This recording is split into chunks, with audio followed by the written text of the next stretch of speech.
All right. Well, thank you so much for coming. I'm going to do something I don't normally do, and that's read this piece of paper. Normally, I'm very, very off the cuff, but it is important. I think this is a very important day, and I really want to get my own sentiments right. I spent some time kind of reflecting on what I thought was really cool about this day. So, good morning, everyone, because that's written down. And welcome to the launch of Purpose and Character for Student Flourishing here at Auburn University at Montgomery. Today, we gather to explore the profound role that purpose and character development play in higher education, particularly here in how we define and pursue student success at AUM. Now, as I was thinking about writing this introduction, I realized that this is not so much a new beginning as it is a reinforcement of a long-standing commitment, even if it was an unwritten one. When I reflect on my own experiences as an undergraduate at AUM, it feels natural to me that the day would come when we gather to intentionally focus on purpose and character development. When I stepped on this campus in 2009 as a student, the faculty and the staff that I met and interacted with through both of my degrees cared deeply about the type of person that I would become. And thankfully, even to this day, you still do. You help me out in so many ways.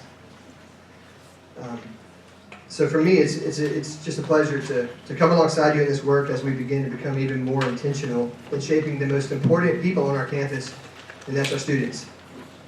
All right? They're more than the lifeblood of our institution. They're the future of our city, they're the future of our region, our state, and our world.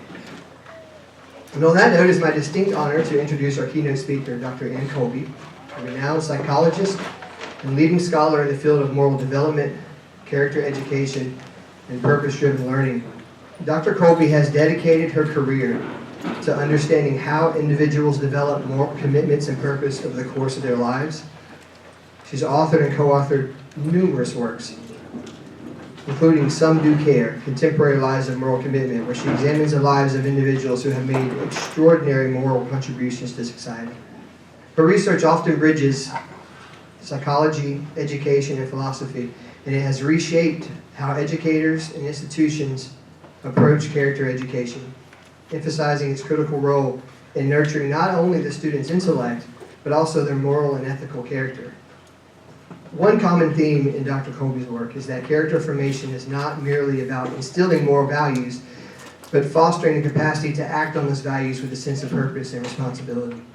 To put it directly, education for civic and moral responsibility is not about training students to hold a particular set of moral beliefs, but about helping them to develop the capacity for moral reflection and action. This insight reminds us that our role as educators, faculty, and staff extends far beyond imparting knowledge. It involves shaping the kind of individuals our students will become. Individuals who lead lives of meaning, integrity, and social responsibility. So at a time when the definition of student success is being reevaluated across higher education, Dr. Colby's insights are now more relevant than ever. And today she will share with us the importance of these ideas, how we can integrate purpose and character into our educational practices at AUM so that our students, faculty, staff, and broader community can flourish. Please join me in welcoming Dr. Colby.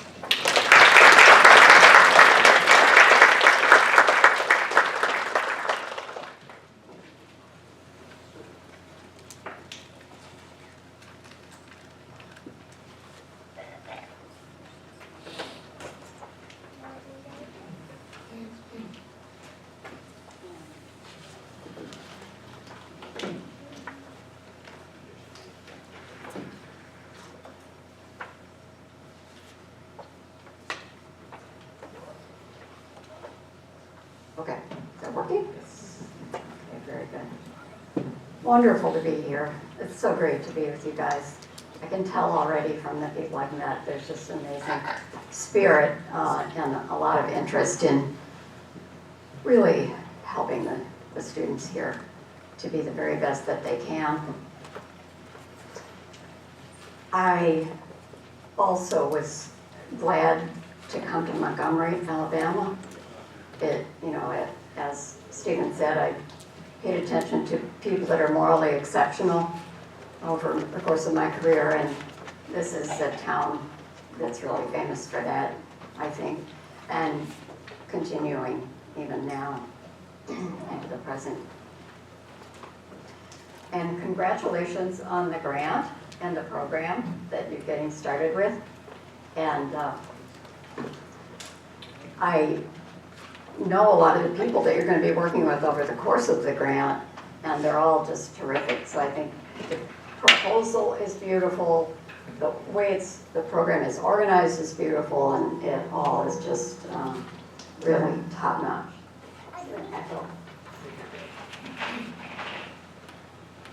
So, just to give you a sense of what I'm going to be talking about,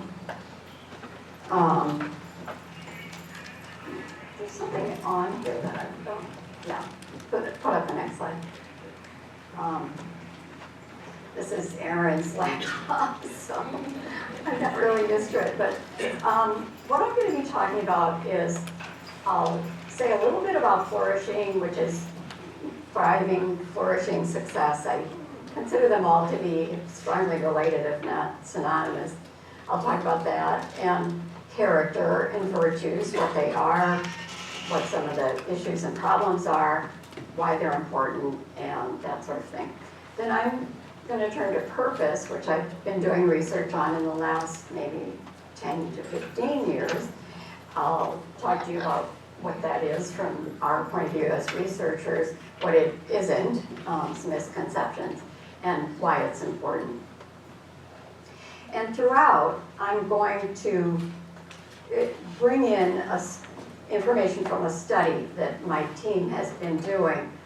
This is a longitudinal study over a 3-year period of college students in the United States. And just to give you a sense of that, we drew students from 11 colleges and universities across the country, and they were all different institutional types. We had community colleges, we had universities, public and private and liberal arts colleges. And so we did surveys of more than 1,000 students, and that was in 2019 and 2022, so over a 3-year period. And then we interviewed a subset of the survey respondents in spring of 2021. Can you make this red thing go away?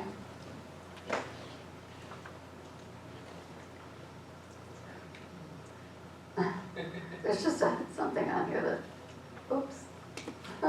Okay, that's better. Yeah, so I'm not going to give you a whole report on the study because we've got lots of publications if you're interested, but I'll mention it from time to time, so I wanted to have this background. So somebody mentioned the value of education, and Stephen referred to the fact that people are trying to think harder about what that is.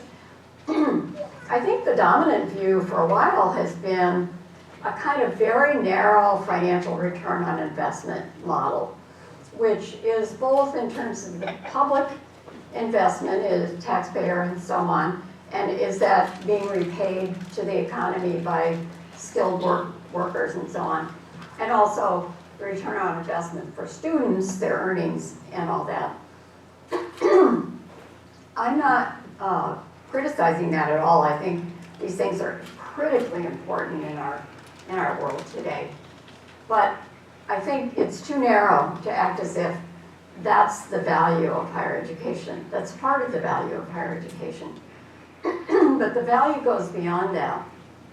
It's really about exactly what you all are here to be working on together, which is having the university students and them as graduates later in their lives to be really flourishing in the full sense of it. And that means they'll be contributing to a flourishing society locally and beyond. So that is really, I think, what we want to think about as the value of higher education and how to foster the best version of that. But the question is, what are students themselves after? Are they looking mostly for this financial return on investment, or do they have things that they hear about that go beyond that? In our survey, which was mostly agreeing or not agreeing to survey items and so on, we also had an open-ended place where students would type in their own words their most important goals at that time in their lives and why those goals were important to them and what they were doing, if anything, in the moment to pursue those goals. I don't have time to tell you all about this, but I'll give you a sense of what they said, giving you some numbers and some examples from the time too. We had over 1,000 students and we coded their answers looking at content themes for all 1,000 of them at time 1 and time 2. So I won't go into all of that. But among the things that we coded as frequent responses, the top 2 were contribution to the common good. That's what we called it in our coding. I'll give you examples of what they actually said. And personal growth and life fulfillment. Those were the most common things that students said they were after across all the institutions. The third one, close behind, was preparing for a particular vocation, profession, or otherwise. Financial success, for its own sake, was 6%. That was a little bit surprising to us, but it is what it is. That's what over 1,000 students all over the country in 11 very different colleges and universities said. So let me give you their words. We just shortened these a little bit. This is 4 different people. Can you read it, or do you want me to read it out? This is 4 different people expressing a goal that we coded as beyond the self-contribution. Contribution is something. On the next one, the fulfillment, which, as I said, was almost equally popular and very popular.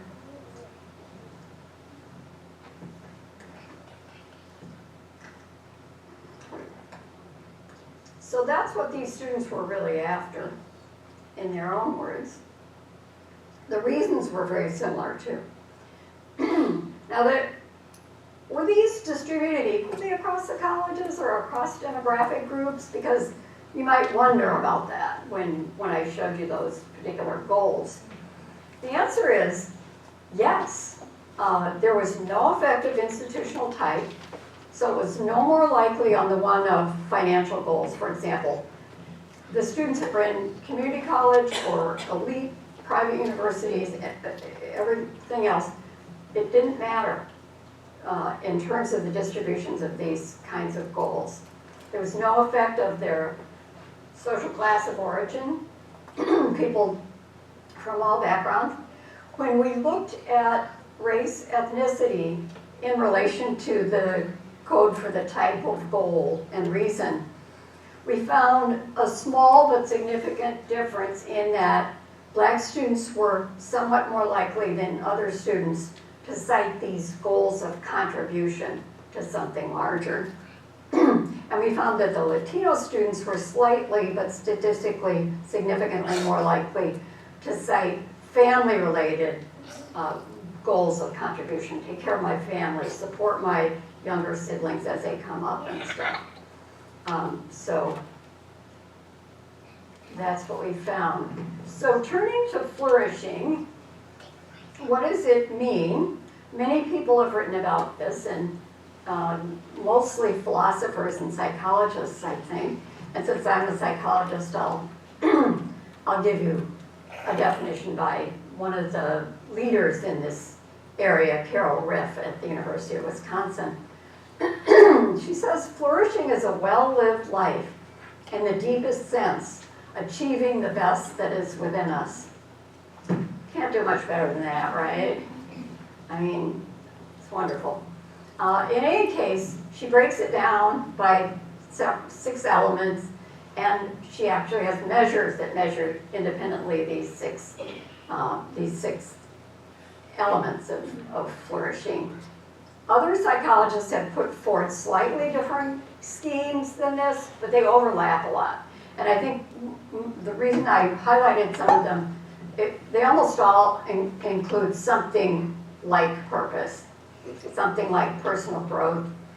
Personal growth, I think, for Carol Riff includes things like growth in character strengths, and mature self-knowledge, awareness of one's limitations. That's basically honesty and humility, right? So that's a character strength right there. So let's just talk about virtues, character strength for a minute. All of these, you could take a course for a whole year or spend your whole career writing about these things, but I don't want this talk to last 5 hours. I'm sure you don't either. So virtues and character strengths, as psychologists understand them, are dispositions to act in admirable ways. They're consistent across time and context. They're not just something that just happens once. It's something about you that you tend to act that way, but it's not applied in particular situations in a rote or mechanical way. It's adapted to situations, but it has a commonality across time and across situations for people, like honesty and so on. Virtues assume human agency. So in a sense, you have to have the intention to do the thing for it to be considered a virtue. If you're doing it for personal gain rather than for its own sake, it wouldn't probably be considered a virtue. And some psychologists think of people as almost like puppets that are dragged around by circumstances that they're not even aware of. And this view of psychology that is concerned with virtues and character has the sense that you don't think through every decision you make, you don't reflect on every one, but basically people have agency and they make choices based on what they believe in and so on, at least some of the time.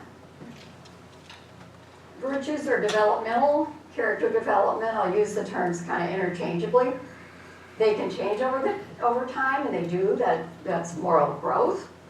Unfortunately, they can also change for the worse if you combine kind of a weakness of character, in a sense, with a very destructive situation. People can end up moving in the wrong direction in regard to their character, and a version of that is what we call corruption, and we all know that happens too. So I get the sense that in this project, you're going to be talking about some character strengths that are important to highlight for your students and for you here in this program. And there's lots of lists of these around that you can look at and think about which ones are most important, or just reflect on your own experience. But I thought I'd mention 3 areas that would be, I think, fertile ground for thinking about what to highlight when you think about character strengths. One is the distinctive values of this institution, Auburn at Montgomery. The institutional history, the setting, which is so distinctive and has such moral meaning to it. The nature of the student body, the kinds of values the students, and any student body is very diverse, but are there some kinds of values and challenges that stand out at this institution?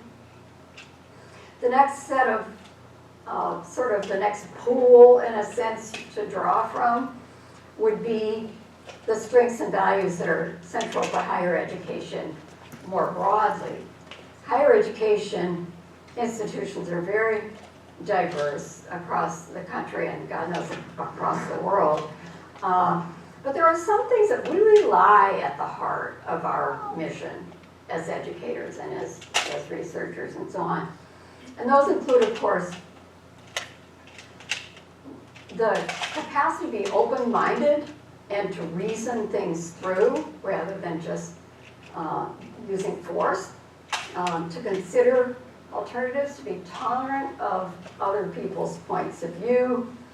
And obviously at the center of a lot of this is truth. I think truth is an incredibly fascinating strength and virtue in this time especially. It has meaning, it's always had meaning within each academic discipline. What counts as true in this discipline of history, English, and so on? How do you provide evidence for claims that you're making? So that's always been true. And then, of course, there's intellectual humility, intellectual honesty about the work. There's so many other things, personal truth and trust in relationships. This issue of trust, to me, is one of the most fascinating issues in the world today, because with the internet, the kind of cybercrime that's happening, the divisions among different groups of people in the country, AI, which I can tell you coming from Silicon Valley is huge and becoming huger very fast. There's a big question of how do you know whether to trust people or institutions or your employer or and this is an issue that I believe needs really serious attention, because what you need to do is develop discernment, being careful, and not so that you don't trust people who are really going to do you harm as a result, but you don't decide, well, the easiest thing is just don't trust anybody. That won't happen. That's really not going to lead to a good life either. And I just found out about a brand new book by a psychology professor at Stanford called Hope for Cynics. And I haven't read it yet because it's brand new, but it really pulls together empirical research on if you don't trust, if you're deeply cynical, which I think a lot of people are becoming these days, you suffer a great deal of harm from that. You're doing a great deal of harm to yourself. And he pulls that all together, so it's pretty interesting. Sometimes people don't like virtue talk or talk of character and so on. They say, oh, come on, this is all a big fake thing. It leads everybody, if you really get into it, it leads people to go around judging each other, being judgmental, judging themselves, having to feel bad about things that they're not perfect on. And there's a real love these days of calling out hypocrisy. Now, I'm love for calling out hypocrisy, for sure, but it's become almost a knee-jerk reaction to a lot of things. And then this concept of virtue signaling that got really strengthened during. So there's a lot of pushback. And some of this pushback is for legitimate reasons. I won't deny that. But it's not helpful if it's too indiscriminate. So how to get around that? Well, the answer is through using virtues to push back against the pushback on virtues. So being judgmental. It's important to cultivate within yourself, and I work on this every day, sympathy and compassion for other people and for myself. If somebody road rage, gives you rude gestures and so on, it's happened to me not that long ago.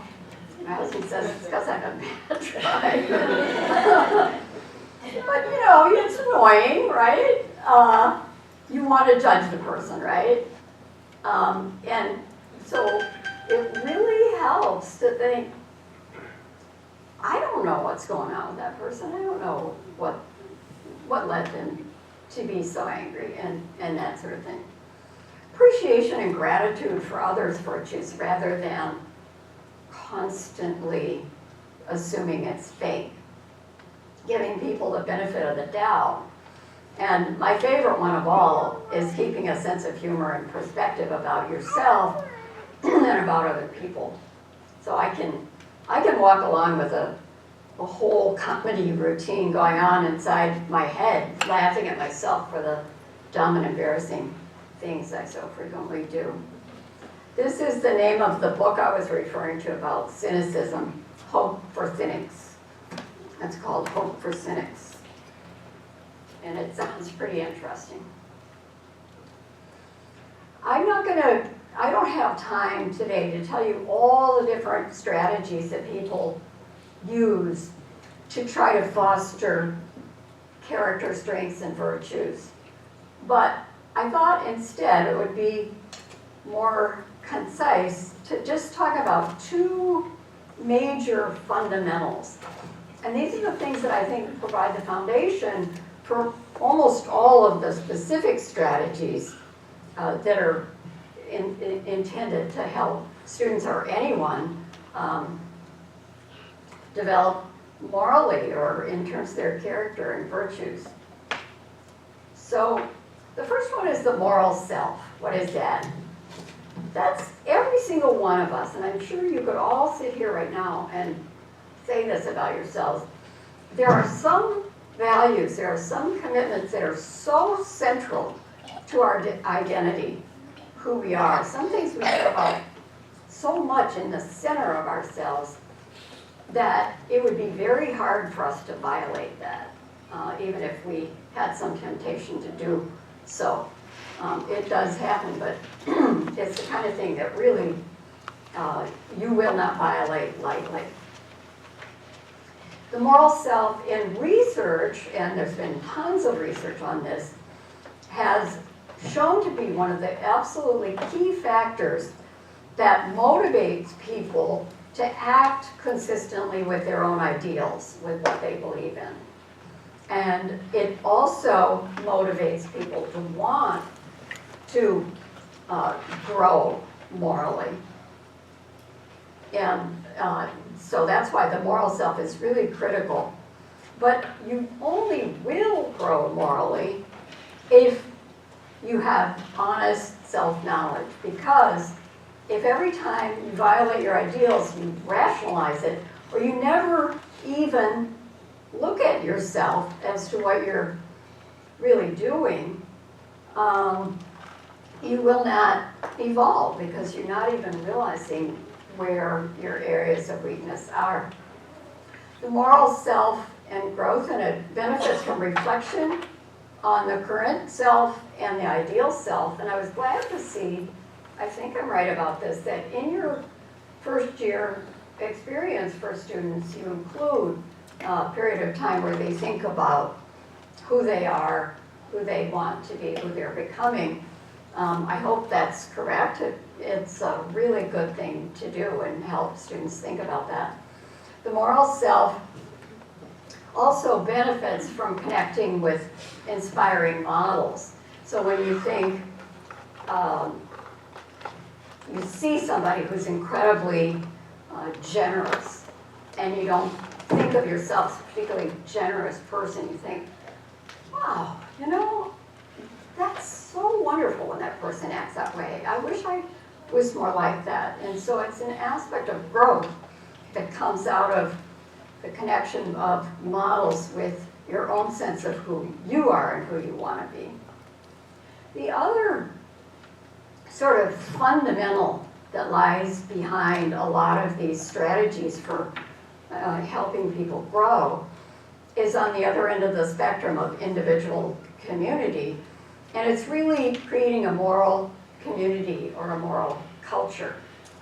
And this is something that Professor Cobb has written about. So what does that mean? A moral community, a moral culture makes the shared aspirations and values and ideals visible and salient to people. You can think people are very busy, they're going through their day, they're getting to class, they're getting over to get lunch. They could be surrounded by things with moral meaning, but they may not notice it because it's not salient, they're not paying attention to it. if you intentionally try to create a culture that will keep people reminded of these things, then it really contributes to the growth of the individuals.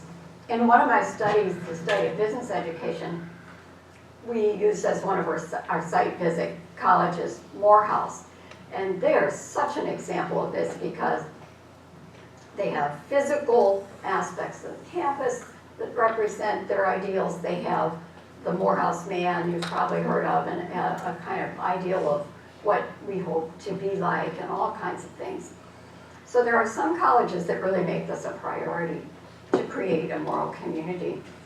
And it allows people in the community, all of them, not just the students, to identify with a set of shared ideals.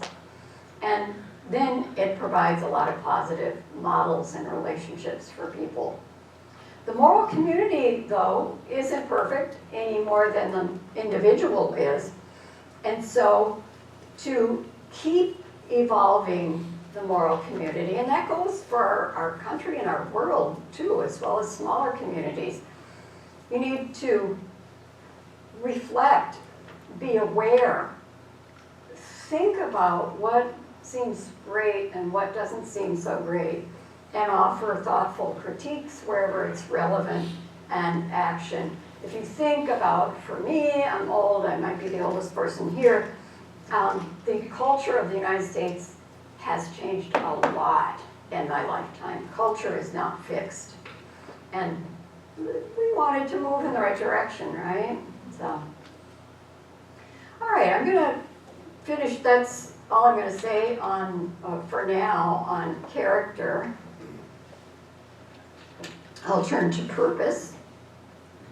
We define, in my research group, which is one of the main ones in the country that's focused on purpose, we define purpose as a sustained and active commitment to something that's meaningful to the self and that's intended to contribute to something larger than or beyond the self.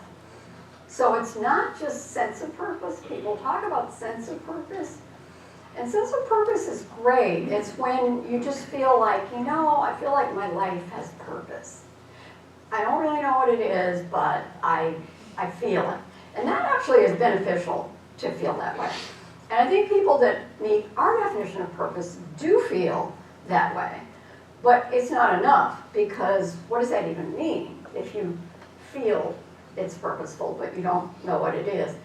Ours is a more rigorous definition, which says it's really about commitment. It's thinking about what is really important to you, that you personally care about, that you think is also something important in the world, and or somewhere beyond yourself. It could be in the creative sense of art or music. It could be contributing to the advancement of a field like astronomy, where it doesn't have any immediate human impact, but you're moving something about human achievement forward or human progress. And it has to be an active commitment. If you think you are interested and you want to do it and it's important to you, that's kind of some of the first steps. But it's not full purpose unless you're actually doing something about it. So why is purpose? Purpose has gotten to be a really hot topic, not just in the research world, which it is, but the Gerontology Society of America organized its conference a couple years ago on purpose. There's all these programs springing up for find purpose in midlife and all kinds of things going on. Why is that? It's because I think the research on purpose has shown associations between higher scores on various measures of purpose and all kinds of wonderful things that people want. Being energetic, being motivated, being resilient in the face of huge challenges, having a positive sense of direction in life, strong relationships, achievements of various kinds, and both mental and physical health. It's really pretty stunning when you look at the body of research that shows all these things. And this is true in specific for college students as well. There's a number of people who've done research on purpose in college students. And as you would expect based on the last slide, college students are more persistent, they're more likely to stay in school, have higher academic standing, degree commitment, and they also have more grit, they're more resilient, they manage the inevitable stress of college better, and they have higher life satisfaction during college. So it's good stuff, right? Is it magic? I mean, it almost sounds like magic. What is this purpose thing? I want to get that. You know, then I'm going to just be healthy. I'll never die. I'll be energetic. You know, let me get a hold of some of this stuff. Well, I'm going to try to convince you that it's not a good way to think about it. The way I like to think about it is, you use the word purpose, and it sounds like this thing that's really good and valuable that you want. But purpose really just comes down to the fact that you care about something. It could be one thing more than one thing. You care about it a lot. It's personally meaningful to you. You think it matters for something beyond your own advancement. You're actually doing something toward it. You're taking an action. My husband likes to call it, you're putting your grain of sand on the pile. You might not be doing anything dramatic or heroic, but you're doing something toward it. And often, given the nature of purposeful commitments, people are working with others toward related or the same thing. And so they're part of that community of like-minded people, and we all know how good that feels.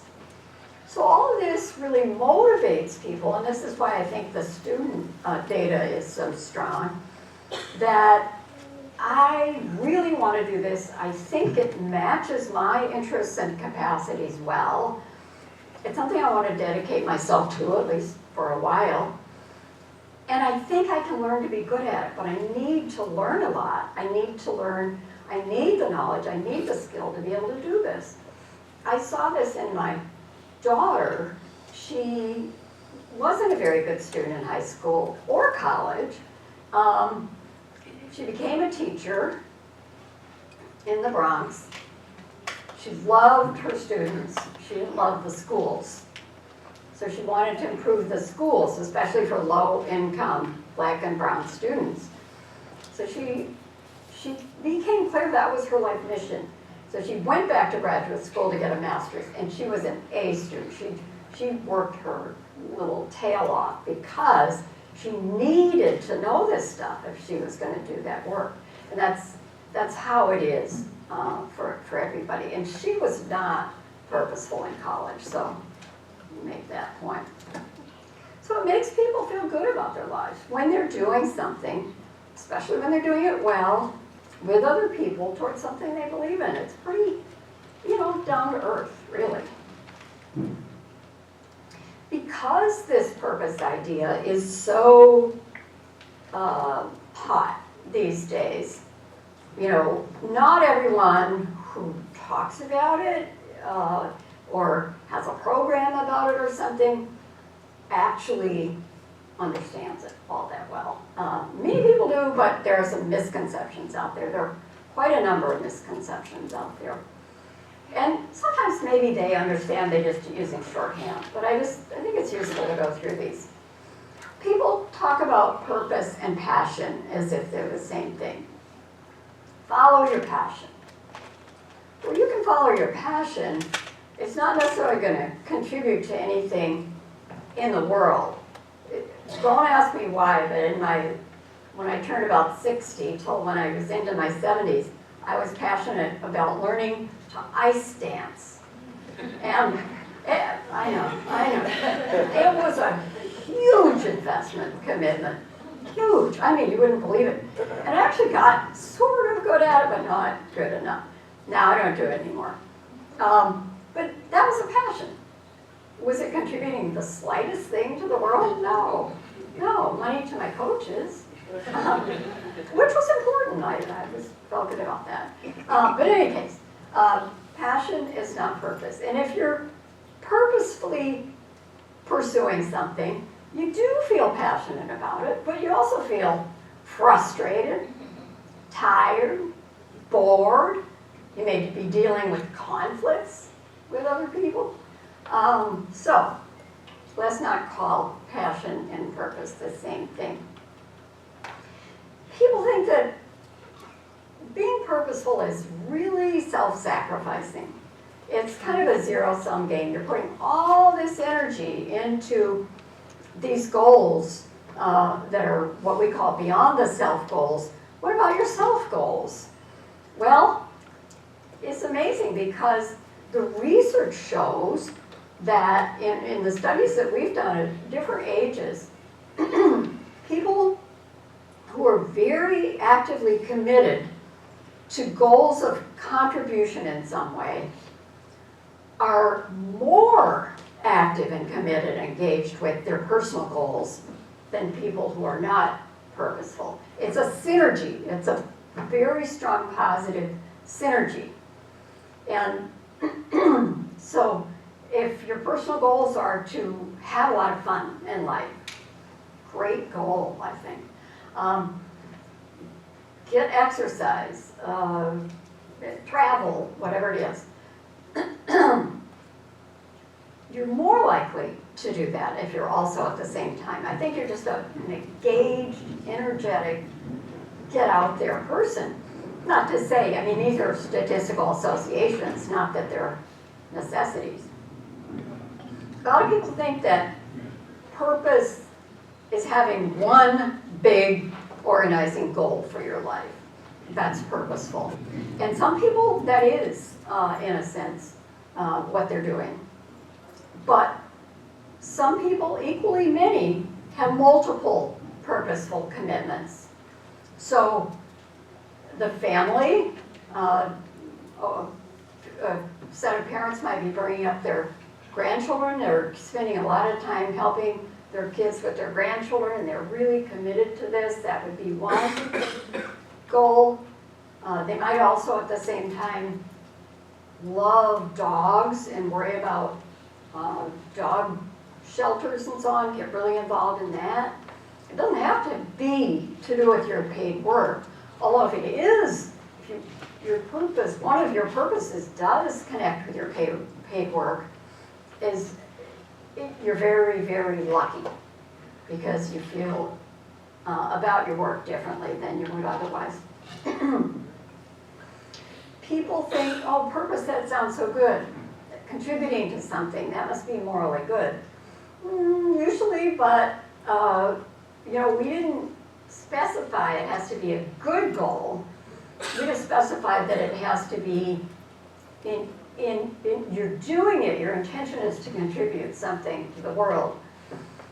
There are some people out there, and you could look in the extreme cases to terrorists and so on, who sincerely believe that what they're doing is right and a contribution.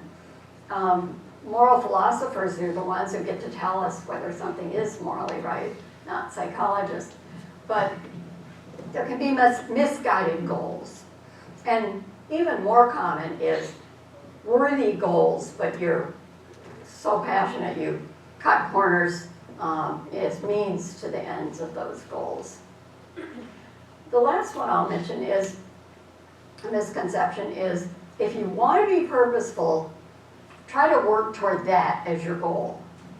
I want to be purposeful. It's so good. It's such a great way to live. How do I do that?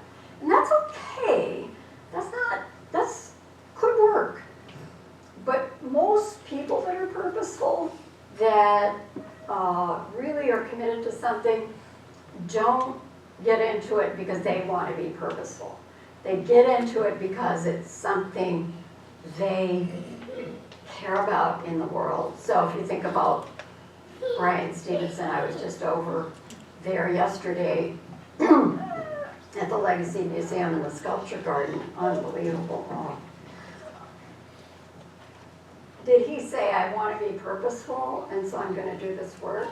No, he said, this is something in the world that needs to be done, and I feel like I'm the right person to do it. That's more typical. I mean, he and many others are heroic examples, and they do experience self-sacrifice. I don't want to minimize that, but for most people, for ordinary people like me, there hasn't been a lot of sacrifice. So, what did we find? Just real quick, in our survey study, we had a measure of purpose. I won't go into that because it's complicated. But we found that of those students who did go up on various dimensions of this purpose scale, they were more likely to have taken courses and had experiences that integrate learning across different experiences, that connect academic learning with issues and things in the world, experiential courses like service learning, I know you do that here, capstone courses that pull things together, project-based learning. I know people here from advising realm as well, including Stephen. And we found that advising was very important, and especially advising that was able to help students connect their interests and strengths with opportunities, especially opportunities to contribute. So I'm just going to tell you about one more topic from our research, and then I'll wind it down. I mentioned that we did interviews with a subsample of the survey respondents. These were long, in-depth interviews.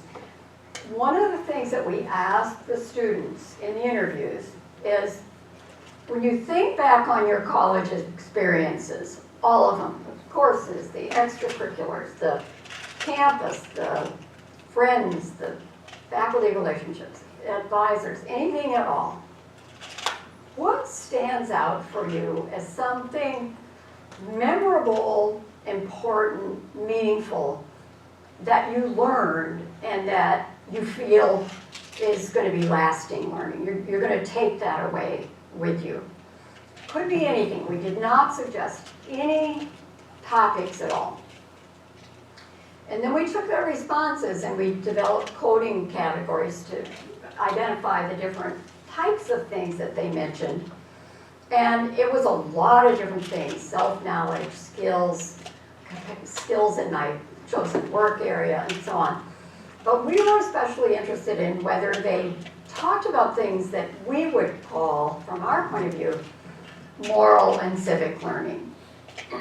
Did they experience things in those domains that they thought were really special, really memorable and wonderful? And we didn't know. We didn't know what to expect. We found out that 2/3 of them did. Among the things that they described as being special that they would really take away, they had to do with some aspect of what we would call moral and civic learning. This was somewhat different from students who were high on purpose and students who hadn't yet or chose not to be involved with purposeful commitments, at least at this point in their life. 74% of purposeful interviewees talked about moral and civic learning, and more than half of those who were not yet purposeful also did so, 2/3 overall. So when we pulled together all that material where students talked about this moral and civic learning that they'd experienced, we took it apart again and said, what themes do we see within that material? And we identified 3 themes that were prevalent in the material that we had put into this bucket of calling it moral and civic learning. And these were virtues, ethics. That was often tolerance for others, compassion, meeting people different from yourself and learning that your own point of view wasn't the only one. That was a very common way of expressing this virtue kind of idea. Social justice, learning about social justice in one way or another, caring about it. And then the third one was more in the civic domain, a social policy area, that they were interested in and they felt they learned about in a really meaningful way. So I'm going to give you 2 examples and then start to wind down. These are students, I chose 2 students who are both purposeful during college, which is not the majority of students in college, and wasn't me, and wasn't my daughter, and so it doesn't have to be. But these students happen to be, and I chose these examples just so you can see the way that purposeful students talk and the way they talk specifically about the moral and civic learning that they had.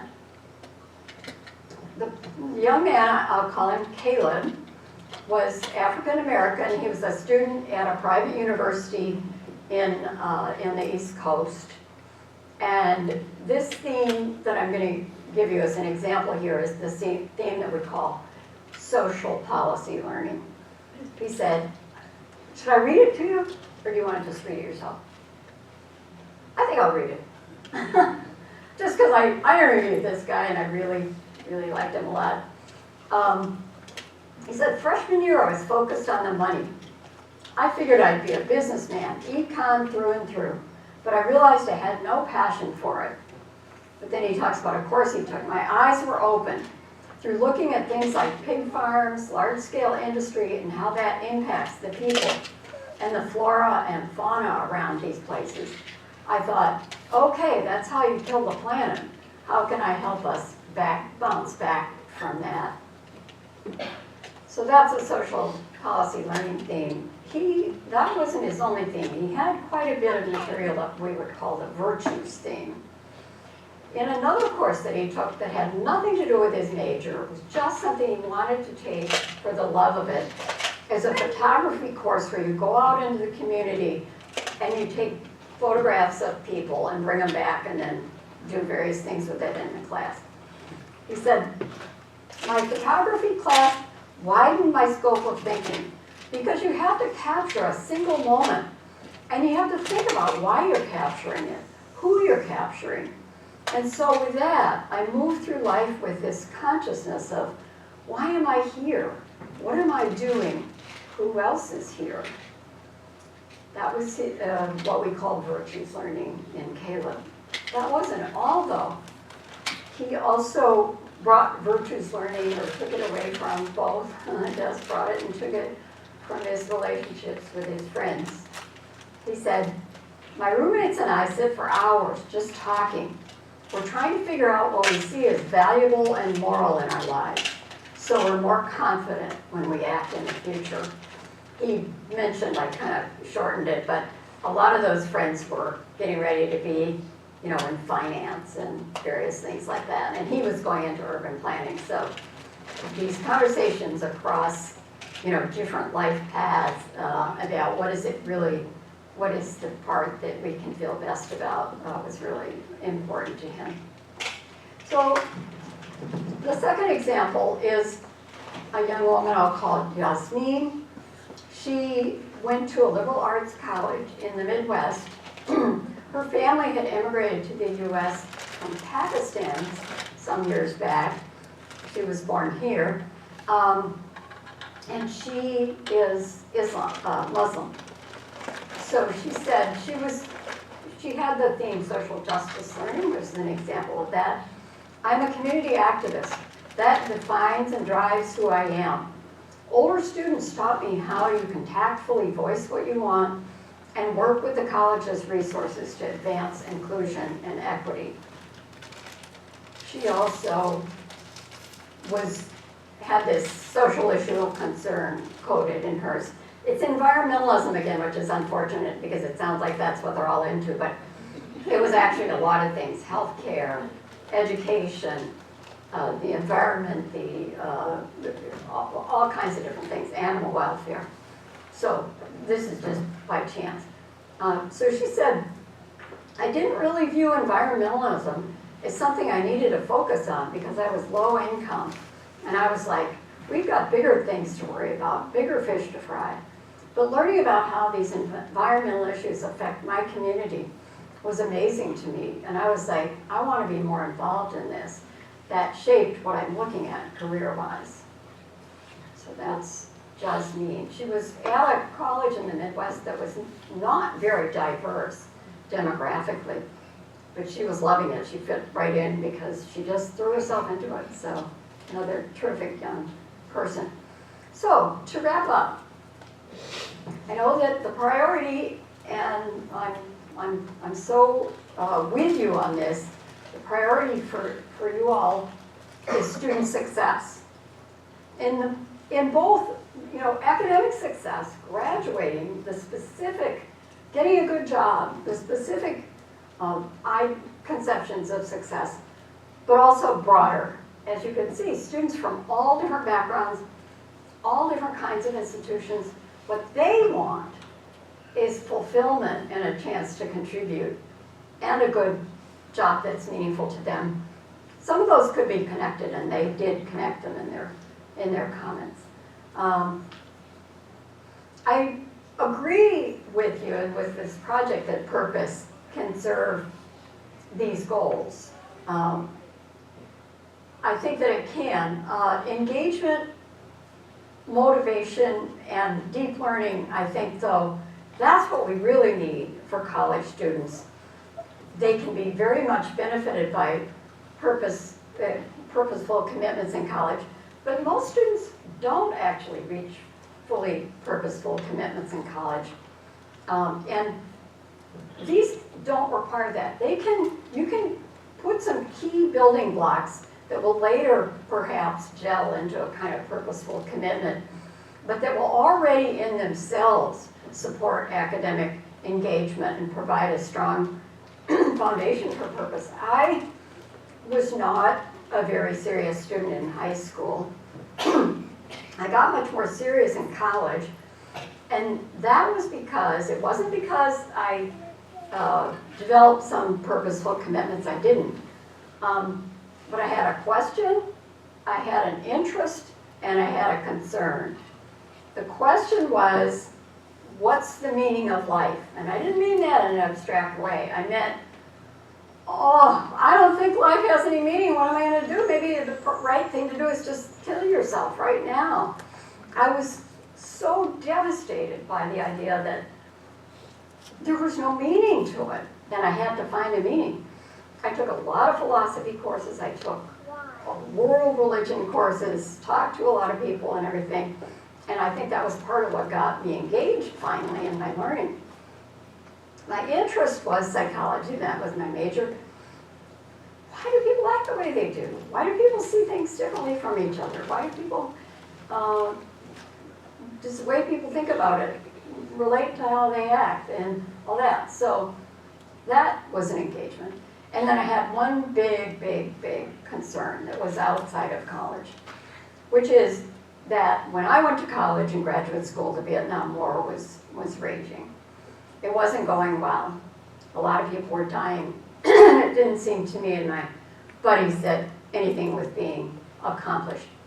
Since then, I have the deepest respect for any role anyone had or any perspective anyone had.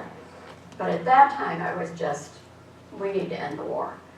And what that did was got me to have something out there in the world that I cared about, instead of just my own interests of does life have meaning.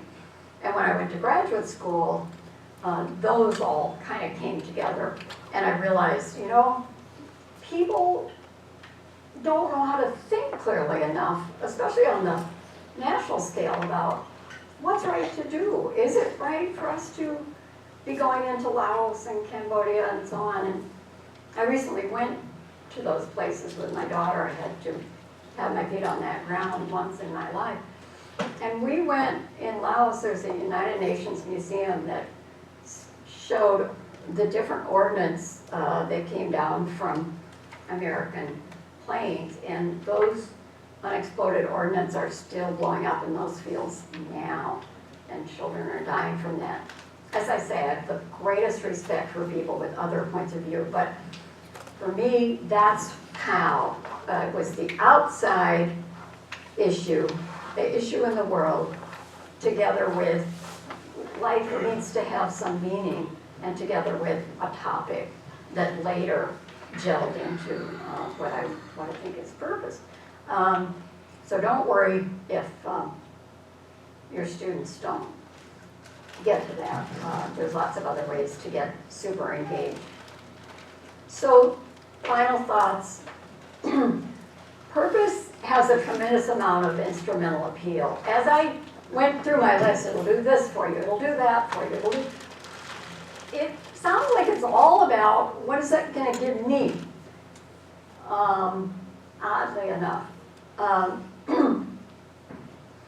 But I worry about that sometimes because the instrumental appeal is so compelling that it can lead people to forget that the ultimate goal of purpose is to contribute to collective flourishing as well as individual flourishing. And that's really at the heart of what it means and why it has power. And when you think about human progress, the best kind of human progress, I would say most of the people who have been leaders and workers, or anybody at any level who's been able to make that progress happen, they were probably driven by purposeful commitments. So let's not forget that it's not just something that's going to make you happy yourself, but it will make for a better world. Your dual focus here in this program on purpose and character, it's unusual actually. I think a lot of programs just focus on one or the other, especially these days, purpose, without worrying about whether it's, good purpose or it's part of this larger flourishing of the self and the character. And so hang on to that, highlight that, and share it with the world as you get toward the end, because it's really, really valuable and special. And I just want to end by saying I titled this talk, Thriving Together Through Character and Purpose. That was very intentional. You guys are here, spending this morning, maybe even more than the morning, to work together on this program. And it's going to go on for a while. And it's so well organized. You're going to have some great experiences, I know. But what I really, really, really hope is that everyone experiences this, the participation in this program throughout, as a way to advance their own thriving. The feeling that my work is fun, exciting, important. We all feel that way anyway a lot of the time, but can really bring that to the fore, I think, because this is the kind of thing, working together, you really can feel like you're thriving together. So I will end there, and thank you for coming.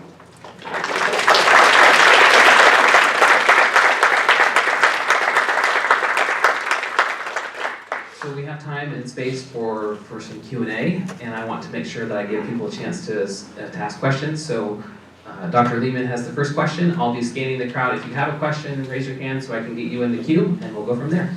Dr. Lehman. Hi, thank you for your presentation, and thanks for being with us today.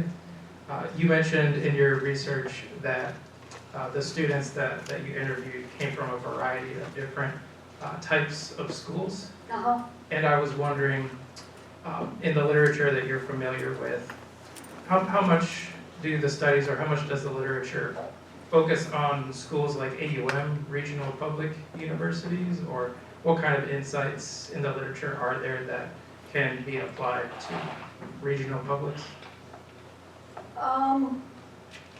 Okay. I think I haven't seen much research that focuses specifically on regional public, but our study includes them, and we didn't find them to be different in relevant ways in terms of what we were doing. Of course, they're different in lots of ways.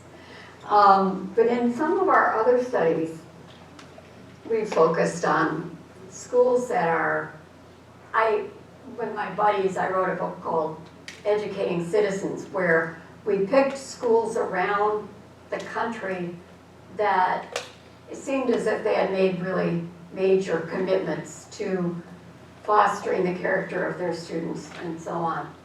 And we tried to be very diverse. But one thing we were struck by in that study, and I think it's true with studies of lots of innovations in teaching and learning and stuff, it's usually not the most elite colleges that are the leaders. Because they're, I don't know, a little complacent or something, I guess. So I think, I mean, we had Portland State in that one. We had, in this one, we had Cal State, one of the Cal State campuses. And so, yeah, I think that some of the interviewees that we had from Cal State Fresno were amazing. So it really is something that is very heterogeneous, it's very consistent across diverse institutions. In an earlier study, we looked at very particular kinds of institutions, military academies, religiously affiliated schools, which we didn't have in this one. And we had a Native Hawaiian community college and a indigenous tribe in North Dakota, their Turtle Mountain Community College, that one. So there are some schools that are real exemplars of this kind of thing. They tend to have these sort of specialized populations or missions. But for ones that don't fit into that category, I think regional universities are right up there in terms of their commitment and the quality of their work in these areas.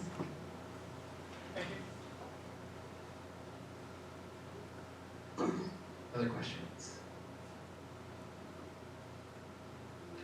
I'll exercise my prerogative here. At one point you mentioned advising as having a specific impact here, and I'm wondering if you could say a little bit more about that point in terms of how or what it looks like when advisors working with students make an impact on connecting their purpose to the broader world.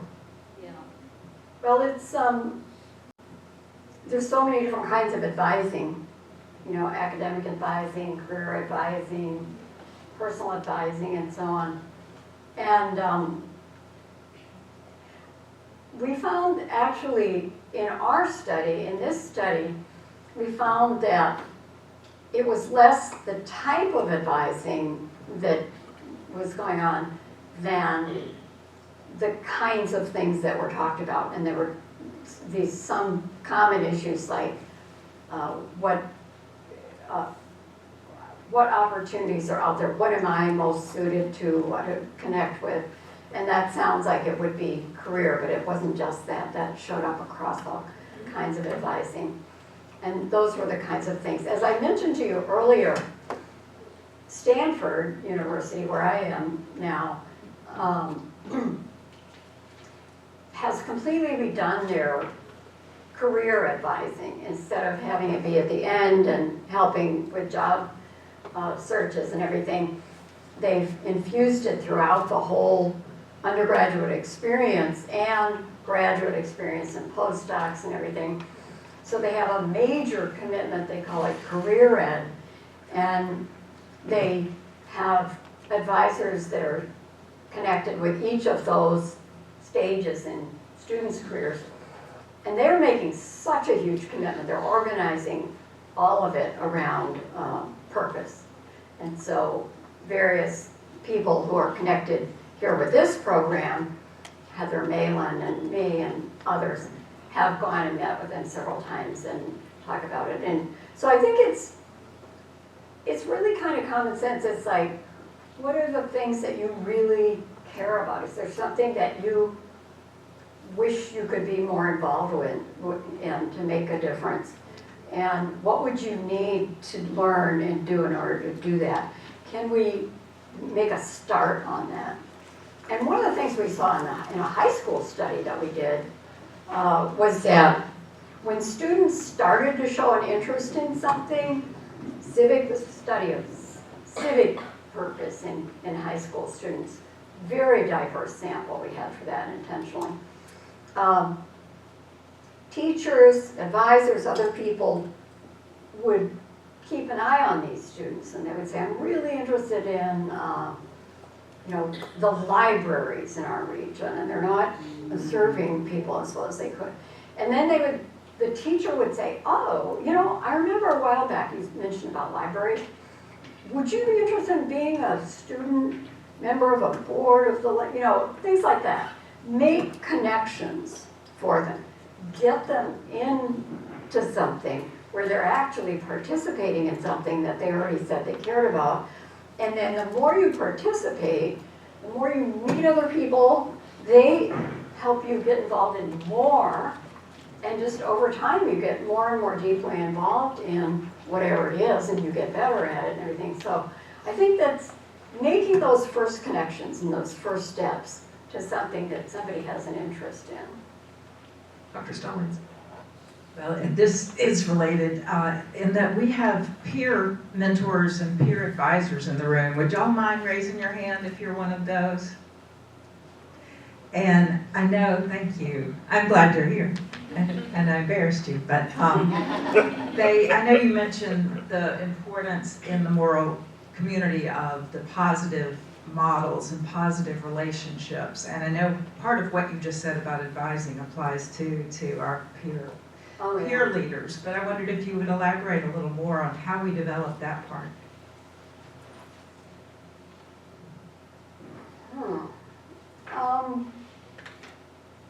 I think a lot of it develops on its own.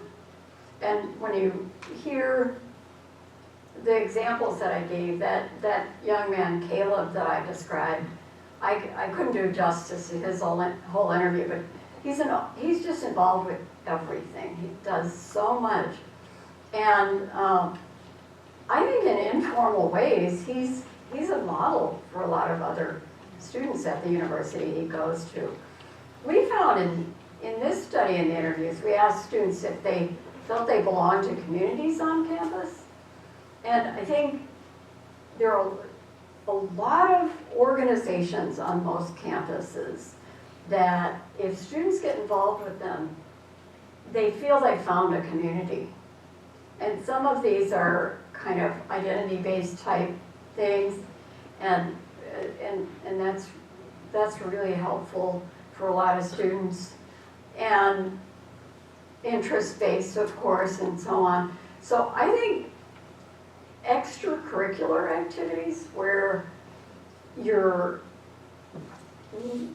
together with other students doing things that you care about, that's how you get to really connect with models. I think faculty, of course, can be models for students. There were quite a few of the students in the study who said, my teacher just opened my eyes about so much stuff. We had one young man, actually he was one of the small number of purposeful students who didn't have any moral and civic learning in what he described he learned, because his area, he wasn't from a privileged background at all. His purpose, and he was purposeful already, was cancer research, laboratory cancer research. And so he was already deeply involved in student research in a lab during college. So all those kinds of things that I'm sure you all already do, but student research, all the ways that students can get involved in things with peers they admire, with faculty, with other people, religious organizations, all kinds of things. To be active, to be engaged, I think that's where you come across people. Professor Neal.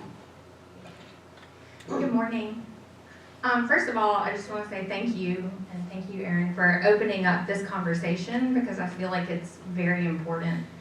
I have the privilege of professing in the Professional School of Nursing, and so we are very fortunate in that we talk very openly about various cultures, religions, that our students introspect and learn how to suspend judgment to identify bias.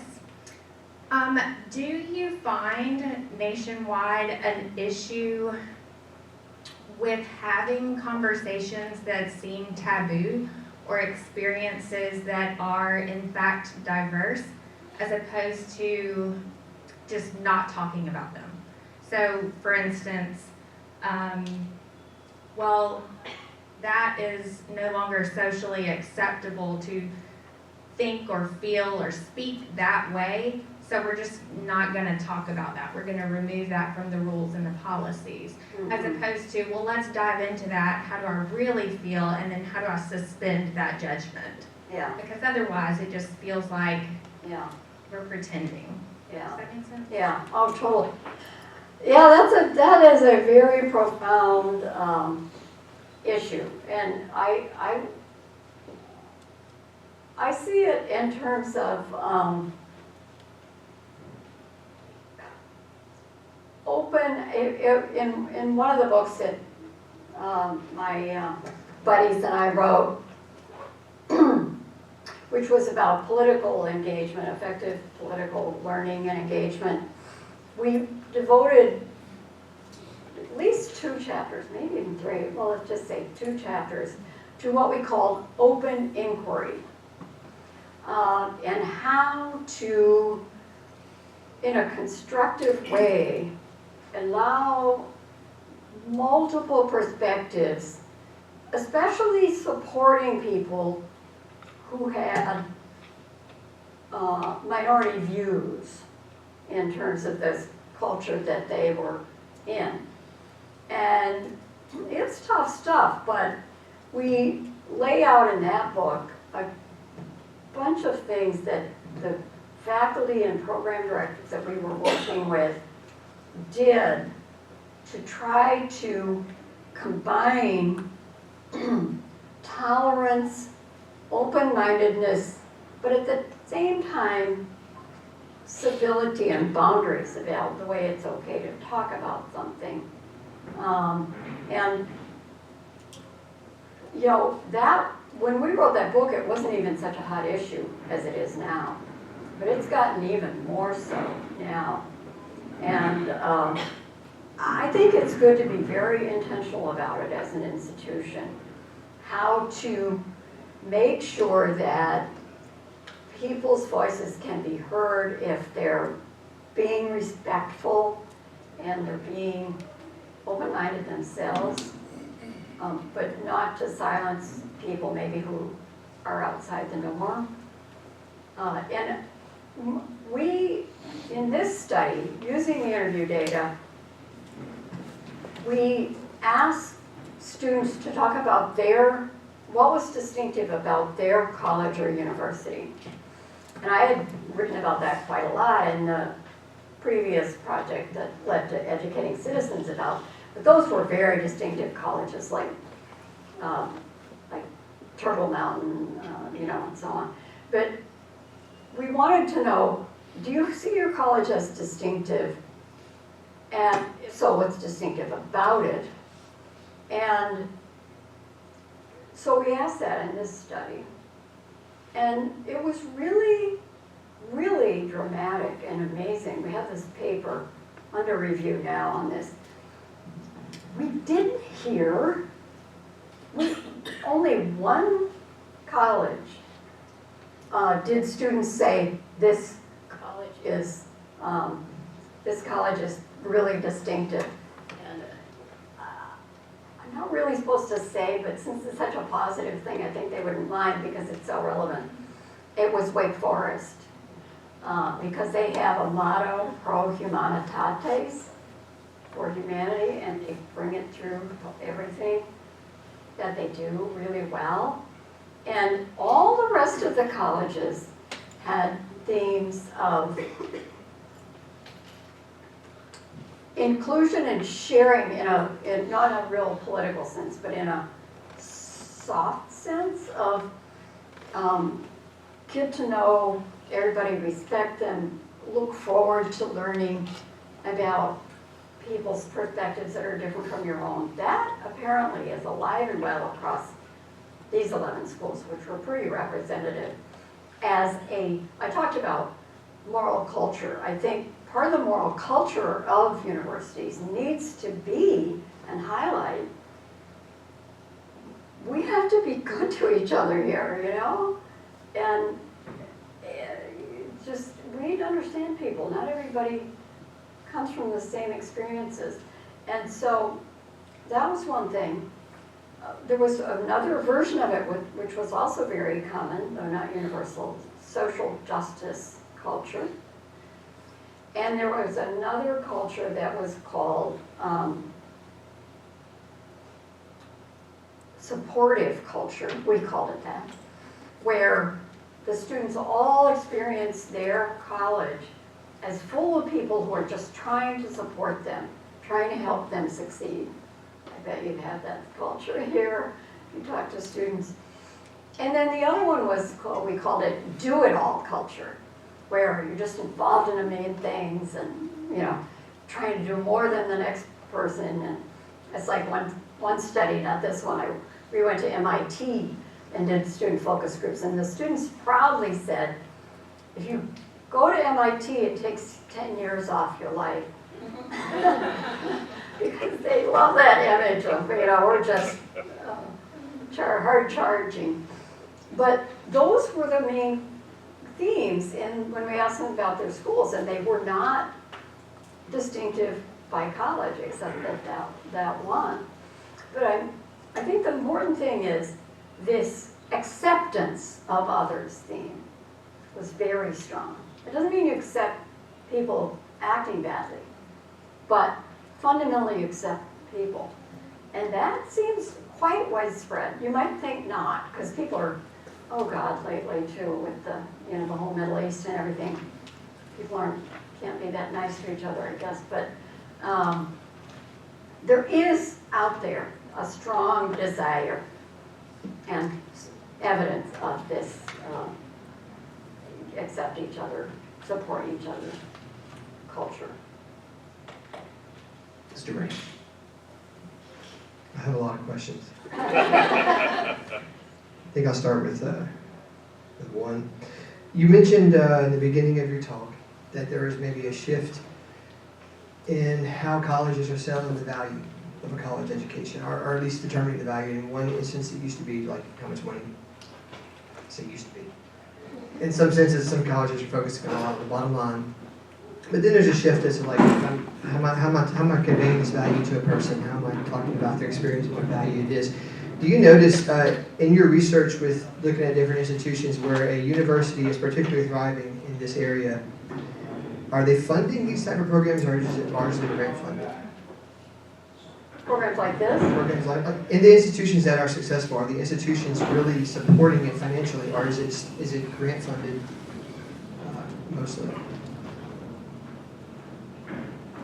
I think it's more from the university.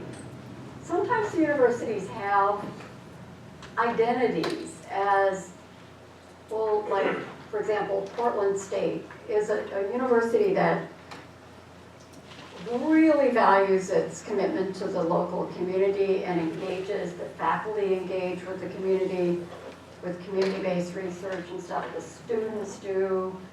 And so that brings a lot of this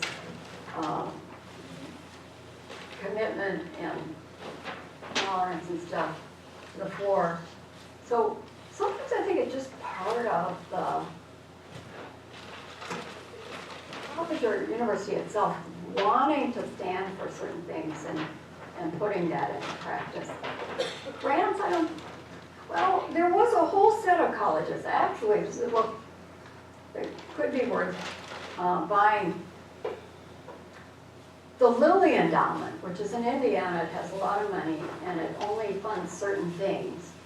But they funded religiously affiliated colleges to do programs. They called it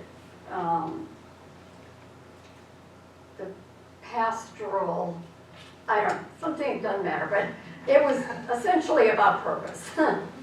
It was, these colleges were given a lot of money to reorganize all their stuff around basically the purpose development of their students. They were already religiously affiliated, so they had a particular base there.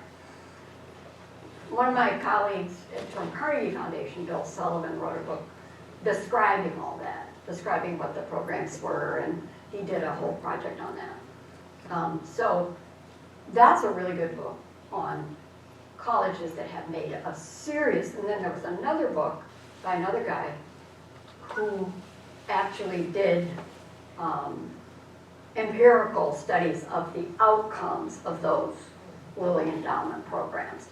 And there were a lot of them. But those two books together, Bill's was more descriptive of what was done, and that's quite useful, I think, because of, and then the other one is just more documenting that it made a difference. But our feeling, based on the study that we did, is if colleges are going about their business as usual, they're not really making a huge difference in the people going from not purposeful at all to purposeful. We saw a little bit of that in our study, but we didn't see a ton. It wasn't dramatic. We hoped it would be. But what they are doing, I think, is in a lot of places laying this groundwork, getting students interested in things that later will gel together. And so, business as usual, it's not a powerful intervention, which is not surprising in a way, because if you look at purposeful adults and older adults, I did a study that went up, the highest ages were people in their 90s, amazing. Educational attainment didn't make any difference, which at the time you think, great, this is so accessible, but people out there, oh my God, some of these people were incredibly poor and challenging lives and sick and everything else, and they were so purposeful and committed. So we think, great, but then what does that say about higher education? Educational attainment doesn't. People with college education aren't more likely to be purposeful. So it is what it is. Thank you. This will be the last question, Okay. and then we'll have a little tiny break, but then lunch will be served shortly. So, Professor McCall. I've been looking into diversity lately, and there's the feeling that Greek life does not support diversity and inclusion. Do you That know what doesn't? Greek life Oh, yeah. doesn't actually support diversity and inclusion. I'm wondering if you know of any studies that they've actually done on Greek life to indicate. I don't. They're probably out there. No, the AI, people are actually already using AI as most Google. I can tell you that we had students that we interviewed who brought it up, and they were kind of along the lines you said. Yeah. So, yeah, it's a concern. All right, so why don't we all thank Dr. Ann Colby for her contribution to the study.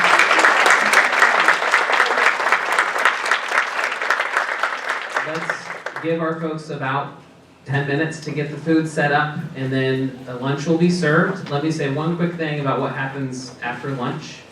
It's really important for the purposes of this grant that the next 2 months involve opportunities for faculty, staff, and students to talk with each other about AUM's culture, the ways in which it's supporting our students, the ways in which we can support that culture better so that our students and our faculty and our staff grow together and create spaces for thriving here on campus and for thriving beyond.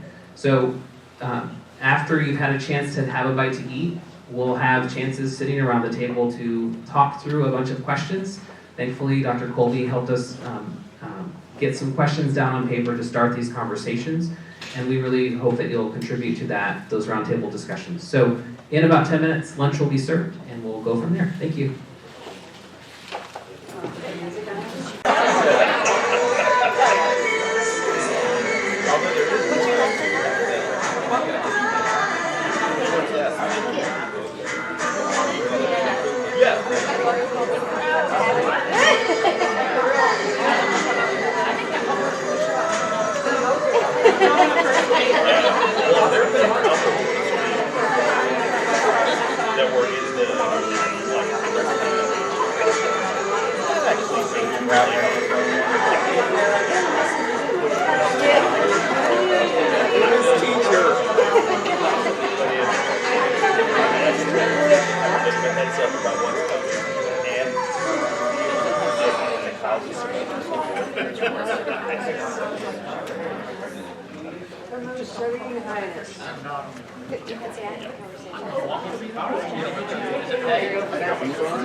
All right. I ate lunch with you guys.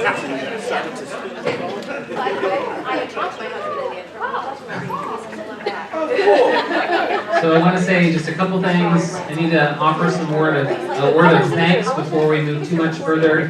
Lexi, where's Lexi? There's Lexi. Please join me in thanking Lexi for helping with all of the organization.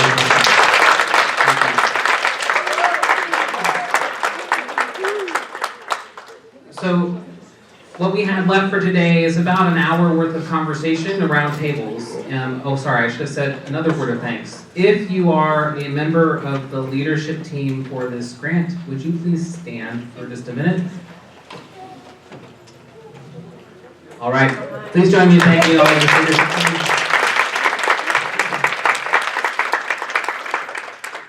So we have on the tables, what you're going to see in the middle is this little card here. And this is for you to take with you for a couple reasons. One, you could just scan it and sign up for future roundtable conversations. But another thing you could do is, you might say, there's someone on campus who's a student leader, or another faculty member, or another staff member who really needs to be at these conversations, because it will make a difference in the quality of what gets produced at the end of this. So you can take this with you and you can hand it to a person, after you've registered for that matter. You can hand it to a person and say, please consider coming to one of or all of the next few roundtables. The grant team, we haven't said much about the grant as a whole, but this grant has a number of purposes. One of the central purposes of this grant is to engage in conversation with faculty, staff, and students so that our student success initiatives on campus, of which there are many, have greater continuity, alignment, shared language, shared assumptions, all that sort of stuff. And to do so in a way that impacts both curricular and co-curricular contexts. So by engaging in these conversations, we are creating a space for our institution to come into greater alignment across the institution on our student success initiatives. So that's the first thing. A second goal of this grant is for the leadership team to produce a framework by December that will provide that kind of alignment. And that alignment is going to require a lot of work in conversations with each other. We need to know what people think so that we can better create a better framework that supports these efforts across the institution. Toward that end, we have these 4 roundtables that are coming up. The first one is on September 6th, and then they happen every 2 weeks between September and October. We hope that you will register and be part of these conversations. So we also hope that you'll invite others to participate. So that QR code takes you to a sign up. You can sign up for all or some of those because you're busy and you have lives and schedules, so you might not be able to be at all of them. And those future conversations will be in part structured by the conversations that preceded them. So today, there are a series of questions which, if you take your program and you flip it over to the back, these are the questions that we want you as a table to discuss. And hopefully you will have a member of the leadership team or a member of the UNIV team at each table that can record the conversation. If that's not the case, I will be joining you soon, or someone else will be joining you soon. Yes, Jen? Is there a place where I should be? Because I can't see who's on the leadership team. It looks like maybe this table back here would be great. And Katie can go somewhere too. I think most tables have a member of the leadership team or a member of the UNIV team. No more anarchy. Eric's here. Eric's here. Yeah. So here's what's going to happen in the next hour or so. You've got plenty of questions to talk about. A member of the leadership team or a member of the UNIV team is there to help facilitate and record ideas that come out of these conversations. Those will be forwarded to me, and I'll collate them, and then the leadership team will use that as a basis for our conversation that starts next week. And this will hopefully feed into, this is data that feeds into ultimately the framework that we produce at the end of the fall. Now, one last thing, just so you know the bookend, how this works for the fall semester. On December 4th, we're going to have a midpoint conference, which will be probably in this space. I believe it's in this space. Lexi, help me. Yes, I think so. And it will feature Dr. Kendall Bronk. Most of you completed that pre-survey before you came today. And Dr. Bronk was one of the folks who was instrumental in creating the assessment scale that we used in that pre-survey. So she will be coming and speaking with us about her work on purpose in December. And then in the spring, we're going to host a series of webinars that will help us implement the framework in various spaces across campus. So that's an overarching view, structure, 10,000-foot view of the grant and what we're doing over the next year. What we want to do today is to start that conversation around these tables. Everybody relatively clear on that? So, first task is, some of you probably don't know each other around this table, so the first thing to do is to talk with each other and get to know each other. To introduce yourself, I want you to do a couple things. And I should have said this earlier, if you're one of the recorders and your laptop is not, the battery is not a good enough battery, there are some power cords around here that you could use if you need it. So, first thing is to go around tables and introduce yourself to your table mates. And in that respect, what I would love for you to do is to tell your name, tell your role at AUM, so faculty, staff, student, say a little bit about how long you've been here, what department you're in, what major you're in if you're a student, if you're not in a major yet, what you're thinking about majoring in. And then one question, which is more personal, something you love or enjoy about your work or your experiences at AUM. Everybody got it? So that's the first task. Once you've completed that task, you've got some questions to talk about. We'll go from there. Everybody got it? All right, let's go.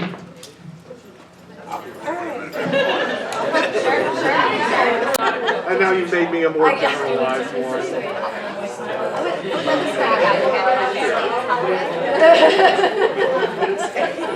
So it's been about 10 minutes.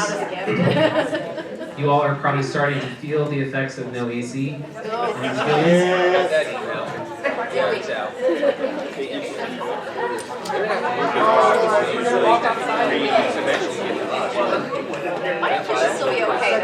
All right, I know we call it back together. So the good thing about these conversations, if you're like my table, you didn't get through all the questions. Or maybe you got through most of them, that's great too. The nice thing about this is we have more time to talk the rest of this semester. And I really hope you will engage. So I need to say two quick things. And I need to borrow a program really quickly. Can I borrow this for just a second?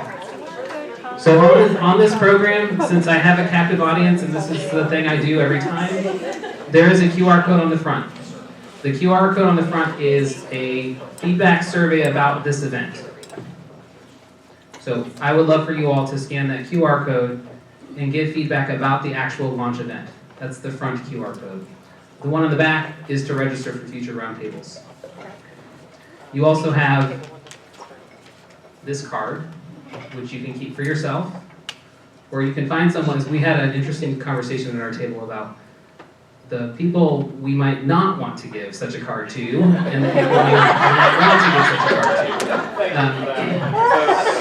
So, yes, that's right. So there might be people who couldn't attend today because they were gone. I know of a few who said to me, I really wish you could have come, really wish I could have been there.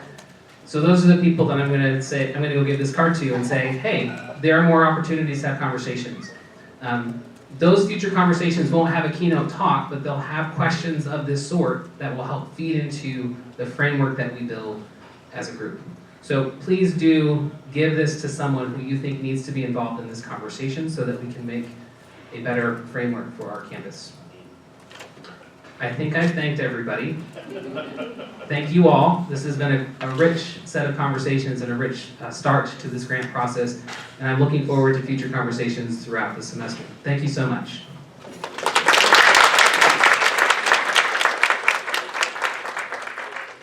For those on the leadership team, please stick around for just a few minutes. Thanks.